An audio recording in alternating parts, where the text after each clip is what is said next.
નમસ્કાર દર્શક મિત્રો, જનઅર્બન ન્યૂઝમાં આપનું સ્વાગત છે। કરજણ સોસાયટીમાં ચાલતા ગેસ રિફિલિંગ કૌભાંડનો પર્દાફાશ કરતી કરજણ પોલીસ।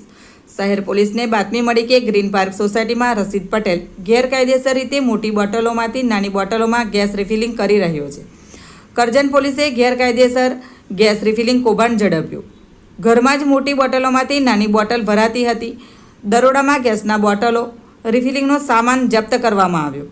વડોદરા ગ્રામ્યમાં આવતા કરજણ પોલીસ મથક વિસ્તારમાં આવેલી સોસાયટીમાં ચાલતા ગેસ રિફિલિંગ કૌભાંડનો પર્દાફાશ થયો છે।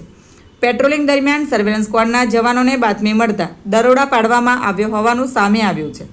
આ કાર્યવાહીમાં ગોડાઉનમાંથી 136 નંગ ગેસના બોટલ મળી આવ્યા છે। આરોપી વિરુદ્ધ આવશ્યક ચીજવસ્તુ ધારા સહિતની કલમો હેઠળ કરજણ પોલીસ મથકમાં ગુનો નોંધવામાં આવ્યો છે।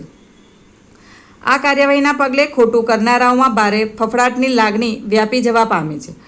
શહેર જિલ્લા પોલીસ દ્વારા ઓપરેશન પરાક્રમ હેઠળ ખોટું કરનારાઓ વિરુદ્ધ ઝુંબેશ ચલાવવામાં આવી રહી છે, જે અંતર્ગત તાજેતરમાં કરજણ પોલીસ મથકને સર્વેલન્સ સ્ક્વોડની ટીમોને ગેસ રિફિલિંગના કેસો શોધી કાઢવા માટે સૂચના આપવામાં આવી હતી। તે દરમિયાન સર્વેલન્સ સ્ક્વોડના જવાનો કરજણ ટાઉન વિસ્તારમાં પેટ્રોલિંગમાં હતા।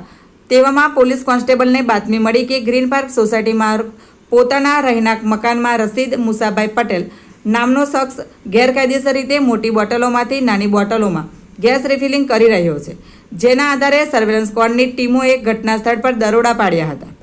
જ્યારે દરોડામાં પોલીસે આરોપી રસીદભાઈ મુસાભાઈ પટેલ રહે જલારામનગર ગ્રીન પાર્ક સોસાયટી કરજણની અટકાયત કરી અને તેના વિરુદ્ધ કરજણ પોલીસ મથકમાં આવશ્યક ચીજવસ્તુ ધારા સહિતની કલમો હેઠળ ગુનો નોંધવામાં આવ્યો છે। આ કાર્યવાહીમાં પોલીસે અલગ અલગ કંપનીના નાના મોટા ગેસના ખાલી તથા ભરેલા 136 નંગ બોટલો અને ગેસ રિફિલિંગ માટેના સાધનો રિકવર કર્યા છે, જેની કિંમત અંદાજિત 3,10,000 રૂપિયા આંકવામાં આવી રહી છે। બ્યુરો રિપોર્ટ, જનઅર્બન ન્યૂઝ। આવા જ નવા સમાચાર જોવા માટે જોડાઈને રહો જનઅર્બન ન્યૂઝ સાથે। અમારી ચેનલને લાઇક કરો, શેર કરો, સબસ્ક્રાઇબ કરો। ધન્યવાદ।